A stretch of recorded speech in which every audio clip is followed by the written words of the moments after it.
Handloom saris అనగానే గుర్తుకొచ్చేవి Savitri handlooms. ఇప్పుడు జూబ్లీహిల్స్ లో గొప్ప ప్రారంభం. నమస్తే, నేను Keshav. Welcome to Suman TV.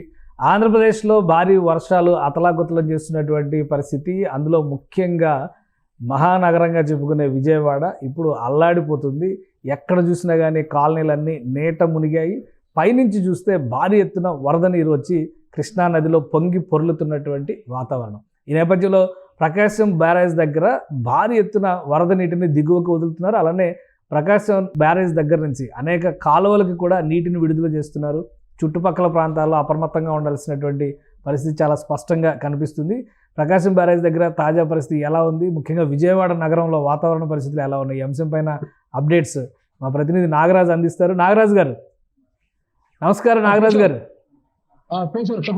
Vijayawada పరిస్థితి ఏంటి? నిన్నటి నుంచి రెడ్ అలర్ట్, హెవీ రైన్స్, గత 20-30 ఏళ్లలో లేనంత స్థాయిలో వర్షపాతం నమోదైంది అన్నారు. ఇప్పుడు తాజా పరిస్థితి ఏంటి? ఏమన్నా తగ్గుముఖం పట్టిన దాఖలాలు కనిపిస్తున్నాయా? ప్రస్తుతం తగ్గుముఖం పట్టిందంటే ఈ వరదల గురించి మాట్లాడుకునే కోసం మనం బ్రహ్మంగారి కాలజ్ఞానం గురించి మాట్లాడుకోవాలి. బ్రహ్మంగారు ఆనాడు చెప్పారు తన కాలజ్ఞానంలో విజయవాడకు వరద ముప్పు ఉంది అని ఆ రోజు ఆయన చెప్పుకున్న విధంగానే నిన్న ఏదైతే అంటే దాదాపు 20-30 ఏళ్ల తర్వాత సంభవించిన కుంభవృష్టి కారణంగా వచ్చిన వరదలతో నిజంగా బ్రహ్మంగారు చెప్పిన కాలజ్ఞానము అండ్ మొత్తం జ్యోతిషంలో ఈ రోజు నిజం కాబోతుందా, మరో వైనాడు కాబోతుందా విజయవాడ నగరము అన్న విధంగా మొత్తం విజయవాడ నగర ప్రజలంతా కూడా ఒక చిగురుటాకులా మునిగిపోయారు. ఎందుకంటే గంటలు శనివారం నుంచి నిన్నటి అర్ధరాత్రి వరకు 2 రోజులుగా కూర్చున్న వర్షపాతం 2220 మిల్లీమీటర్ల వర్షపాతం ఎన్టీఆర్ జిల్లాలో నమోదైందంటే ముఖ్యంగా ఆ మహానగరంలో విజయవాడలో అతి ఎక్కువగా వర్షపాతం నమోదించకపోవచ్చు. అసలు ఇక్కడ విజయవాడ పరిస్థితి తీసుకుంటే విజయవాడలో పక్కనే కృష్ణమ్మ పర్వతం ఎక్కుతుంది. దానితో విజయవాడ నగరం కనిపించినా కూడా కొండ ప్రాంతాలు ఎక్కువ ఉంటాయి. కొండల కింద కావచ్చు, కొండల పైన కావచ్చు, ప్రజలు ఇక్కడ ఇల్లు నిర్మాణాలు చేసుకొని నివసిస్తుంటారు. అంటే సాధారణంగా కురిసే వర్షానికే కొండలపై నీళ్లు పడి ఆ నీళ్లు కిందికి వస్తేనే రోడ్లు ఇక్కడ మునిగిపోయి కలిసింది. అలాంటివి నిన్న 2 రోజుల నుంచి కురిసిన భారీ కుంభవృష్టి కారణంగా రోడ్లన్నీ కూడా జల దిగ్బంధంలో చిక్కుపోయి ప్రజలు బయటికి రావడానికి కూడా భయపడే పరిస్థితి. ఒకవేళ ప్రజలు సాహసించి బయటకు వచ్చి కూడా వరద ముప్పులో చిక్కుకుపోయి కూడా చాలా ఇబ్బందులు పడ్డారు. హోటళ్లు అన్ని కూడా ఇక్కడ కూర్చోవడంతో చాలా మంది ఇబ్బందులు కూడా పడ్డారు. అసలు ముఖ్యంగా చెప్పంటే జాతీయ రహదారితో పాటు అంటే గుంటూరు, విజయవాడ, ఇట్లా విశాఖపట్నం జాతీయ రహదారితో పాటు రైలు మొత్తం కూడా ఇక్కడ ట్రాఫిక్ స్తంభించిపోయింది. ముఖ్యంగా రైళ్ల ప్రయాణికులు సైతం కూడా గమ్యస్థానాలకు చేరుకొని రైలు అందుబాటు పడాల్సి వచ్చింది. ఇప్పుడు మనం చూసుకుంటే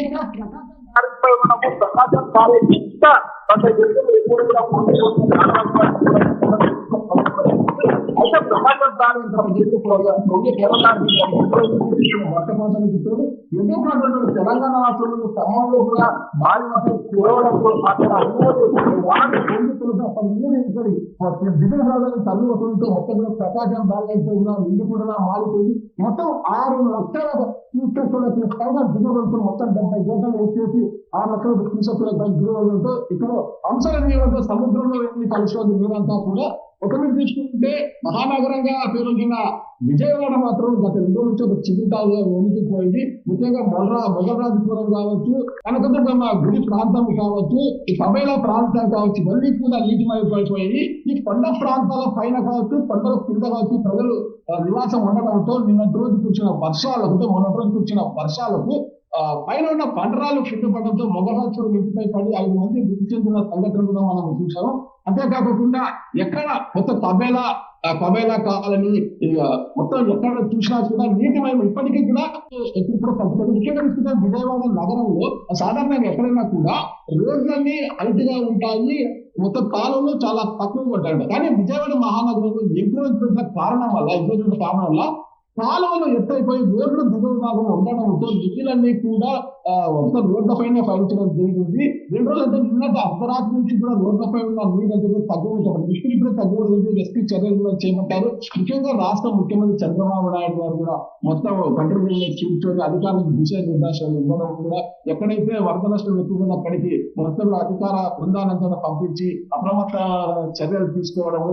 మరోవైపు విజయనగరంలో పురపాలక శాఖ మంత్రి నారాయణ కూడా పర్యటించి ఎప్పటికప్పుడు ప్రజలను అప్రమత్తం చేసి ముందుకు పోయారు. జలదిగ్బంలో ఉరికిపోయిన కాలనీలో ఆయన పర్యటిస్తూ కూడా మొత్తం కూడా ప్రజలకు ఒక ధైర్యాన్ని నూరిపోశారు. కొత్త అధికారులంతా కూడా అప్రమత్తం చేశారు. విద్యుత్ సరఫరాలకు అంతరాయం కలిగింది, రోడ్లను జరుగుతున్న ప్రజలు అప్రమత్తంగా ఉండడం నారాయణ గారికి ఇతరులకు అధికారులు ఇచ్చారు. ముఖ్యమంత్రి ఎప్పటికప్పుడు అధికారుల నుంచి మంత్రుల నుంచి కూడా సమాచారం సేకరించి అందరినీ అప్రమత్తం చేసే పనులు ఉన్నారు. రైట్ నాగరాజు గారు, ఇంకొకటి ఎగువ నుంచి వరదలు చాలా పెద్ద స్థాయిలో వస్తున్నాయి. అటు పాలేరు కానీ, మున్నేరు కానీ, ఇంకా రకరకాల వాగులు ఖమ్మం జిల్లా పరిధిలో నుంచి పెద్ద ఎత్తున పొర్లి వస్తున్నటువంటి పరిస్థితి ఉంది. ఒకవేళ ఫ్లడ్ లెవెల్ పెరిగితే విజయవాడ ప్రకాశం బ్యారేజ్ దగ్గర కానీ దిగువ ప్రాంతాల పరిస్థితి ఏంటి? ఫ్లడ్ లెవెల్ పెరిగిపోయినా ఇప్పటికి చర్యలు తీసుకునే పరిస్థితి ఉందా అంటే లేదు. ఎందుకంటే మొత్తం కూడా ఈ కాలువలన్నీ కూడా ఎగువ భాగంలో ఉండడంతో చాలా ఇబ్బందికర పరిస్థితి ఉంది. ఫ్లడ్ లెవెల్ పెరిగితే మాత్రం ఖచ్చితంగా బ్రహ్మగారి కాలజ్ఞానం నిజం అవుతుందా, మరో వైనాడు విజయవాడ ప్రాణంగానే ఒక భయానక పరిస్థితి మాత్రం ఇక్కడ ఉంది.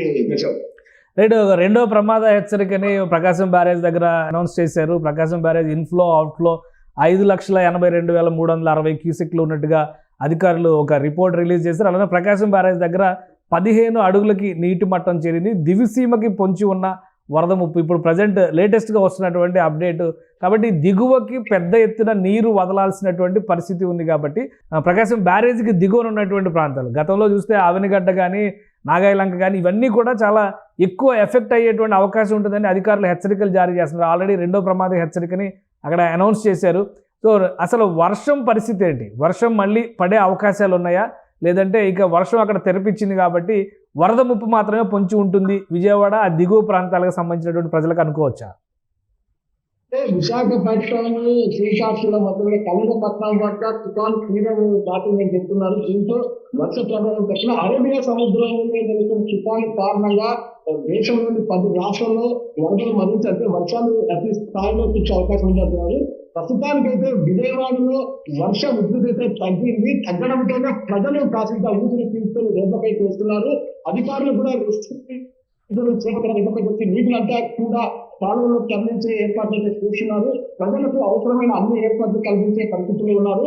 రైట్ నాగరాజు గారు, సహాయక చర్యల విషయంలో ప్రభుత్వ యంత్రాంగం కానీ, ప్రజాప్రతినిధులు కానీ అక్కడ అందుబాటులో ఉంటున్నారా? ఎక్కడికక్కడ రిలీఫ్ మెజర్స్ తీసుకోగలుగుతున్నారా? ఖచ్చితంగా చేశారు. ఎప్పటికప్పుడు అధికారులు అప్రమత్తం చేయడం, ముఖ్యంగా రాష్ట్ర ముఖ్యమంత్రి చంద్రబాబు నాయుడు గారు చాలా అభివృద్ధిగా ఉన్నారు. కంట్రోల్ నుంచి ఎప్పటికప్పుడు విషయాలు తెలుసుకుంటే అధికారులు అప్పుడు మంత్రులు, ఎమ్మెల్యేలు ఆ ప్రాంతం తెలుసు. ముఖ్యంగా పురపాలక శాఖ మంత్రి నారాయణ మొత్తం నీటి ప్రవాహంలోనే నడుస్తూ కూడా ప్రజల్లో ఒక ధైర్యం కల్పించడంతో వాళ్ళకి కావాల్సిన సహాయక చర్యలు అందించడంలో కూడా నారాయణ గారు తీవ్రంగా ఉనిపోవడం జరిగింది.